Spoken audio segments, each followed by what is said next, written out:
Un saludo muy especial desde Colombia al octavo Congreso Internacional de Poder Constituyente que se celebra en Chile. Damos un abrazo fraterno a los organizadores y al pueblo chileno y desde aquí los vamos a acompañar con una ponencia relacionada con un proceso muy especial por el que atraviesa Colombia, proceso que también es conocido por todos ustedes. Colombia, un país pleno de riquezas, de recursos naturales inmensos, con una gente que goza en el mundo de su conocimiento por la calidad, por todas las cualidades que tiene el pueblo colombiano, por vivir en la felicidad en medio de la pobreza y de grandes crisis económicas, un pueblo que definitivamente está hoy clamando por un proceso de paz que le permita ver y disfrutar nuestro país de otra manera, que le permita también disminuir las grandes inequidades por las que atraviesa, se ve hoy sometido y digo sometido a un proceso de paz que puede ser la posibilidad para que este país sea lo que todos nosotros queremos y lo que nuestros vecinos también internacionalmente quieren de Colombia. Queremos que Colombia definitivamente logre la paz tan anhelada después de 50 años de guerra, con una guerrilla que en un momento determinado se convirtió en la vocera de la población campesina, que vio tantas desigualdades en lo que tiene que ver con la tenencia de la tierra, con las crisis en la salud, con las crisis de la justicia, con todo lo que significa la concentración de la riqueza y la explotación de nuestros recursos naturales por grandes multinacionales. Colombia hoy desea que este proceso de paz que posiblemente se suscriba y ya se consolide definitivamente entre el 21 y el 26 de septiembre y que se refrende en los acuerdos de paz con un plebiscito, esperamos nosotros que efectivamente sea el camino para que esa paz tan anhelada se convierta y se materialice en una realidad para un pueblo que ha sufrido enormemente, que ha sufrido las inclemencias de la guerra. No solamente en el campo, en la ciudad también hemos vivido la violencia y todas las consecuencias de una guerra que ha sido nefasta, que ha hecho que definitivamente también los colombianos, a pesar de querer y anhelar siempre esta paz, pues la corrupción también nos ha llevado a que estos problemas pues hayan estallado en muchos momentos en toda la que nosotros conocemos como una crisis también, no solamente económica, política, sino también una crisis de valores que definitivamente postran a cualquier sociedad en cualquier parte del mundo. En este momento, y hablando ya del tema que nos concierne, el papel del constituyente primario y lo del acuerdo de paz con las FARC, yo quiero hacer alusión a varios aspectos. Cómo este poder constituyente en Colombia, que para nuestro sentir y en particular para mí resulta determinante lo que tiene que ver con los procesos de participación y cómo la participación ciudadana debe conducir no solamente a lo que puede entenderse y todavía entendemos aquí infortunadamente como participar para opinar, pero no para incidir y decidir. En este proceso de paz se le convoca en la parte final de los acuerdos para que haga una refrendación del acuerdo, de un acuerdo que no conoció la ciudadanía, no conocieron los colombianos en un momento determinado, o sea, en el momento en que se estaban construyendo, sino después de construidos los acuerdos en La Habana, viene hoy a ponerse a consideración de los colombianos la refrendación de un acuerdo con las FARC, pero sin que los colombianos en su mayoría hayan tenido conocimiento de los contenidos de estos acuerdos. Se le plantea entonces a los colombianos la realización de un plebiscito para ratificar los acuerdos de La Habana, y al hacer esa ratificación se le hace una pregunta a los colombianos si está de acuerdo o no con refrendar los acuerdos de La Habana, manifestando un sí o un no frente a la propuesta que se ha hecho. Los acuerdos al día de hoy no se han divulgado lo suficiente y es el primer obstáculo que yo veo para que la participación ciudadana con incidencia y decisión tenga realmente esa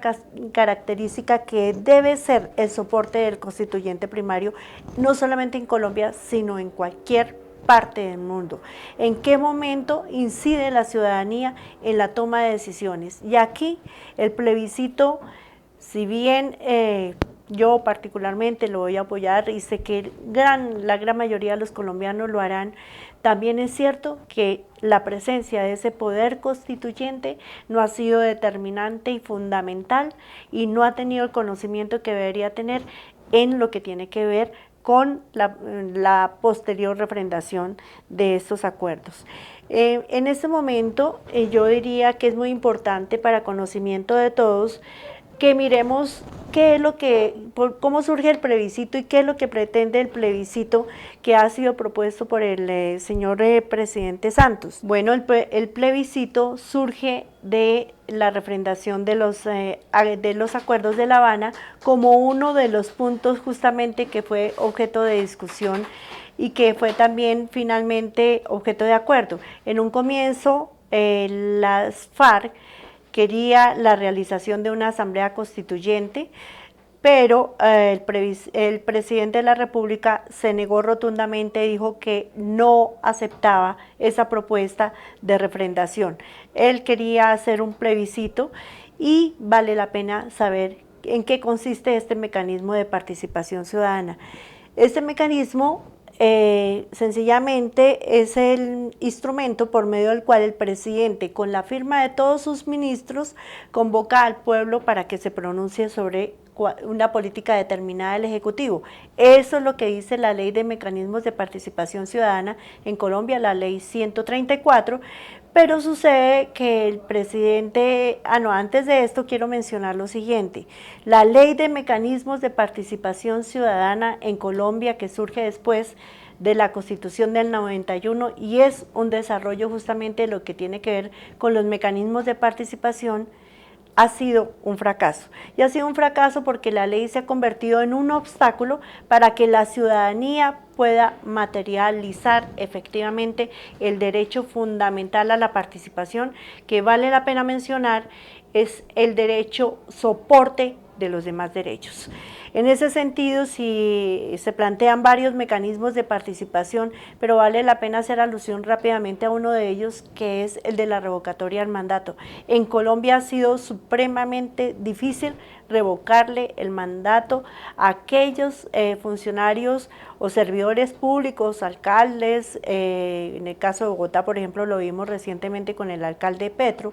no se pudo revocar el mandato y han sido una serie de obstáculos hechos en el camino justamente para que ese derecho a la participación se vea menoscabado y conculcado y en la práctica realmente se ha convertido justamente en un camino doloroso donde los ciudadanos no podemos materializar lo que nosotros queremos y no podemos incidir y decidir también cuando queremos revocarle el mandato a un ciudadano. Eso para traer un ejemplo a colación. En este sentido, el plebiscito es una convocatoria que hace el Ejecutivo, el presidente de la República, que lo acompañan sus ministros. Aquí el presidente, como la ley de mecanismos de participación ciudadana, no han funcionado y no permiten que el constituyente primario se manifieste, pues sencillamente lo que hizo el presidente con la figura del plebiscito, que debe pasar por un recorrido extenso desde partir del censo electoral, de una serie de procedimientos, de llenar una serie de documentos, de formularios, después pasar esto a la registraduría y mirar cómo efectivamente se puede o no se puede hacer en un tiempo bastante largo, casi un año, para poder materializar el proceso, pues lo que hace el presidente de la República es reformar la ley justamente en lo que tiene que ver únicamente con este mecanismo de participación ciudadana para poder llevar a cabo la refrendación del acuerdo de paz. Ese es un aspecto absolutamente negativo. Las FARC, en el momento en que busca materializar también el acuerdo, habla de la refrendación a través de una asamblea constituyente, figura que sin duda yo comparto, y entendemos la Asamblea Constituyente como una reunión nacional de representantes populares que asumen el objetivo específico de dictar reglas que en el futuro regirán las relaciones entre gobernantes y gobernados y el funcionamiento y distribución del poder, fundamento de un sistema político y social. Esa es la propuesta que hacía las FARC con el propósito de garantizar que los acuerdos de La Habana se pudieran sostener en el tiempo, darle seguridad jurídica a esos acuerdos y poder garantizar que posteriormente vendrían unos desarrollos de carácter legal. ¿Qué sucede? El presidente no estuvo de acuerdo con la figura y finalmente, después de grandes discusiones, llegaron a convenir que aceptaban el plebiscito, después también de haber surtido un proceso con la Corte Constitucional que le dio legalidad, la consideró viable, y esa viabilidad que le da la Corte pues permite que hoy esté entonces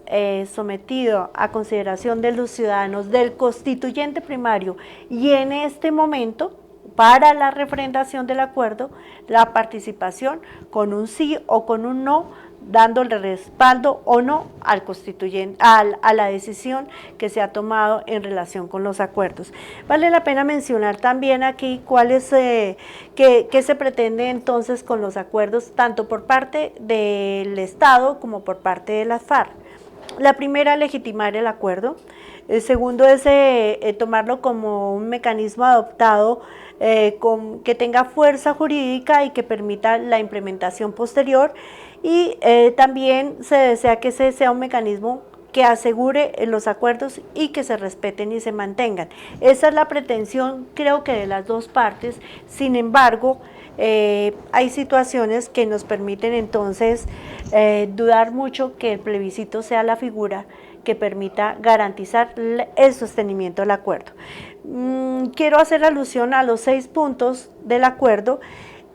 porque si bien no los vamos a desarrollar en esta ponencia, sería absolutamente larga y dispendiosa, pero vale la pena que el resto del mundo sepa de qué estamos hablando. Primero, una política de desarrollo agrario. Al comienzo de mi intervención hablaba del gran conflicto que ha tenido este país en relación con la tenencia de tierras. El otro aspecto es la participación en política de las FARC y de aquellos grupos minoritarios que históricamente también en nuestro país, quien ha hecho oposición al Estado tradicional que hemos tenido, pues ha contado con una suerte absolutamente nefasta y negativa, como la tuvo la UP, que fue su desaparición, fue aniquilar todo un movimiento político por una postura de izquierda. Tenemos también lo que tiene que ver con el fin del conflicto como tercer punto. Cuarto, la solución del problema de las drogas ilícitas, y el quinto, determinar quiénes son víctimas del conflicto armado para luego pasar al mecanismo del que estamos hablando hoy, que es el de la refrendación de los acuerdos. Ahí en esto también vale la pena señalar fechas importantes. Yo al comienzo hice alusión a los 50 años que lleva este país en guerra particularmente desde que las FARC como representación de un movimiento campesino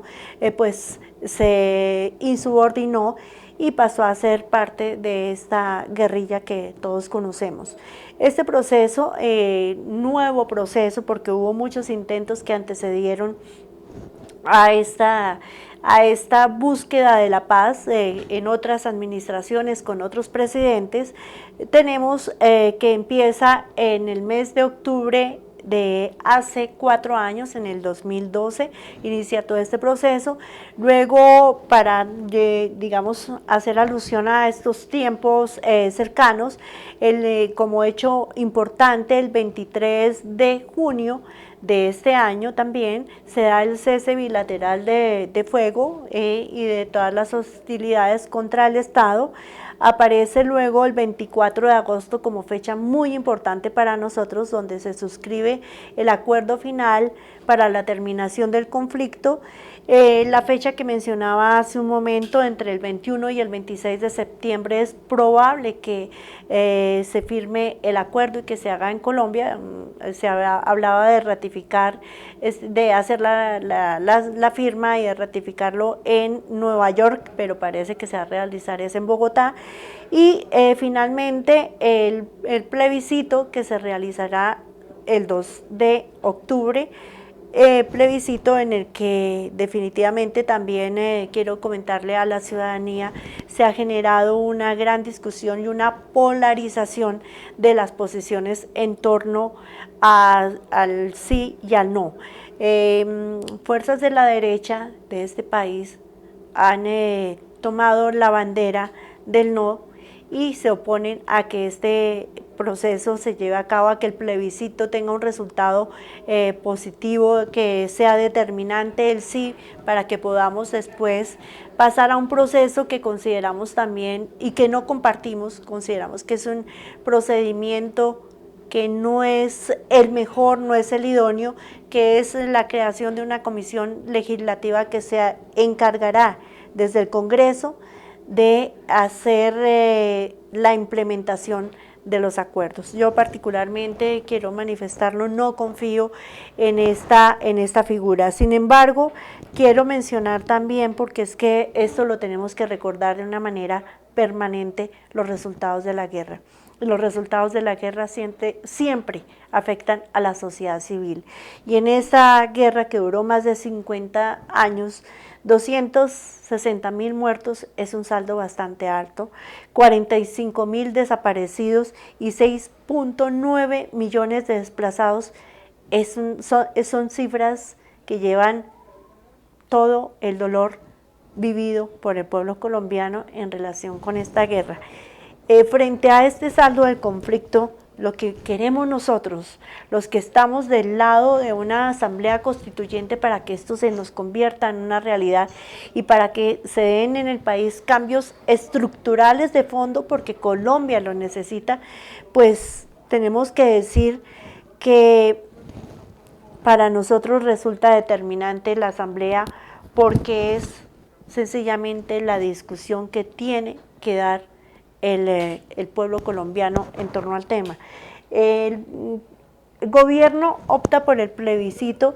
por el compromiso de refrendación que se hizo inicialmente, porque cree que le dará solidez a la negociación con las FARC, porque además se convierte para el gobierno en una forma de brindar el acuerdo hacia futuro, y porque considera el gobierno que la Asamblea Constituyente se convertiría entonces en una puerta abierta y en un nuevo escenario de deliberación que pondría en peligro los acuerdos. Nosotros pensamos que no es así, que la Asamblea Constituyente sería un mecanismo ideal, un espacio ideal para la refrendación del acuerdo, permitiría que muchos temas que, si bien no quedaron muy precisos en el acuerdo, se dieran. Sería un real proceso de participación ciudadana, se convertiría también para las FARC en un escenario ya no con armas, pero sí político, y porque sencillamente también, como decía las FARC, aplicando el artículo 3º del Convenio de Ginebra, pues tiene que ver más con mecanismos que permitirían humanizar el conflicto. En esto también es importante mencionar que, y algo importante que ha dicho las FARC, es que el proceso de paz para el pueblo no es de carácter jurídico, sino es un hecho político. Y como hecho político esa asamblea constituyente sería el espacio ideal para eso. Es para nosotros también un espacio idóneo para resolver las divergencias entre las partes, una oportunidad para traer temas nuevos y definitivos para estructurar ese nuevo país que todos queremos y que pondría en discusión también lo que para nosotros resulta determinante, que es una nueva estructura del Estado colombiano. En este sentido también entendemos nosotros el proceso, ya después del plebiscito, que no termina aquí con el plebiscito ni con la implementación por parte de la comisión del Congreso que va a implementarlos, sino consideramos que es de vital importancia que el tema de la Asamblea Constituyente sea parte de un proceso. El plebiscito no es lo último, ni la refrendación del acuerdo es lo último, ni la implementación que haga el Congreso es lo último. Este es un proceso y en ese proceso, a más tardar en 2 o 3 años, Colombia tiene que estar haciendo esa asamblea constituyente que permita efectivamente que el constituyente primario no solamente se empodere de este país, tenga sentido de pertenencia con nuestro país, sino que también se dé el espacio para que definitivamente la ciudadanía, que es la que ha vivido los conflictos, tenga la posibilidad de decir qué tipo de país quiere, qué tipo de país estamos soñando, qué tipo de país queremos los colombianos, y no que no sea el Congreso que tantas veces hemos criticado, al que muchas veces ha querido revocar el pueblo colombiano, el que tome las decisiones en la implementación. Para nosotros es muy difícil creer que desde el Congreso de la República los acuerdos de La Habana se puedan mantener en los mismos términos en que se hicieron allí. Es muy difícil porque allí está el cúmulo de intereses que justamente ha tenido a este país sometido y que también lo ha conducido a la guerra. Ese tipo de situaciones son preocupantes y creemos que es necesario que ese poder constituyente intervenga de manera directa, así sea a través de la representación que se da en una asamblea constituyente, para que desde allí, desde este espacio, se pueda cambiar, hacer ese cambio estructural que necesita el país. Es lamentable que el modelo económico no lo podamos cambiar y que el modelo económico no haya sido susceptible de la discusión que ha debido de darse en La Habana. Si se diera, esa sí sería una construcción de un país diferente, pero pues seguimos con el mismo modelo económico, pero creemos que sí necesitamos que haya una garantía por parte del mismo Estado para que se implemente el acuerdo. Para nosotros también es importante creer que el constituyente primario en una asamblea constituyente va a buscar el entendimiento que no hemos podido lograr de una manera diferente. O sea, ya entendimos que la guerra no es el camino, pero tenemos que buscar otras vías, y las vías están dadas cuando el constituyente primario puede intervenir, puede incidir en la toma de decisiones. Podemos también sentarnos a tener una visión compartida del país que queremos construir, y también debe haber una expresión masiva de la ciudadanía, porque cuando no hay sentido de pertenencia, cuando no se da ese proceso de legitimidad que se da cuando socializamos, cuando entramos todos en actividad, cuando como ciudadanos nos apropiamos de lo que pasa en nuestro país, pues es muy difícil. Si no se da eso, es muy difícil que haya legitimidad en la toma de decisiones. Puede que este proceso y puede que esta etapa del plebiscito, donde se le consulta al constituyente primario qué quiere, pues permita en un momento determinado una intervención, pero no es suficiente. No es suficiente porque el pueblo colombiano no conoce los acuerdos, porque los acuerdos no han sido hasta el día de hoy lo suficientemente divulgados y socializados para que la ciudadanía pueda hablar de ellos, sino también por un hecho absolutamente nefasto, y es que a nosotros poco nos interesa lo que está pasando en relación con las discusiones que se tienen que dar. Entonces, sí queremos que se dé esa expresión masiva de la ciudadanía, creemos que se le debe dar estatus constitucional a los acuerdos. Se requiere, o sea, lo que va a hacer la comisión del Congreso, que va a hacer el desarrollo legislativo de los acuerdos, no son lo suficientemente necesarios si no se elevan al carácter de norma constitucional. Creemos que la participación del constituyente primario es necesaria, por lo que mencionaba antes, por la legitimidad del proceso, para que participe de un hecho político y no jurídico, para que los acuerdos tengan ese carácter vinculante que se requiere definitivamente, y para que tengan y gocen de esa legitimidad popular, para que su implementación no dependa del gobierno de turno, para que cuando se dé en un momento determinado el acuerdo con el Ejército de Liberación Nacional, el ELN, pues también se van a tener que hacer reformas constitucionales, y es allí donde también se evidencia la necesidad de esa asamblea constituyente, y porque un nuevo país requiere definitivamente la adecuación de las instituciones, y además porque hay un tema que es supremamente importante para Colombia y que generaría sin duda la posibilidad de hablar de un país mucho más igualitario, de un país que efectivamente busca disminuir la brecha de la pobreza y de las brechas, las grandes diferencias sociales, la miseria, la pobreza y todas estas desigualdades que hasta el día de hoy están vigentes en Colombia, y es justamente hablar del ordenamiento del territorio, un ordenamiento que cumpla y con el sueño de los colombianos, y que permita que efectivamente los colombianos nos quedemos en nuestro país, gozando de los recursos naturales que tenemos, gozando de las posibilidades de contar no solamente con permanecer en el territorio, sino también con tener un territorio que le pertenezca y que definitivamente sea justamente el espacio donde queremos nosotros vivir. Muchísimas gracias.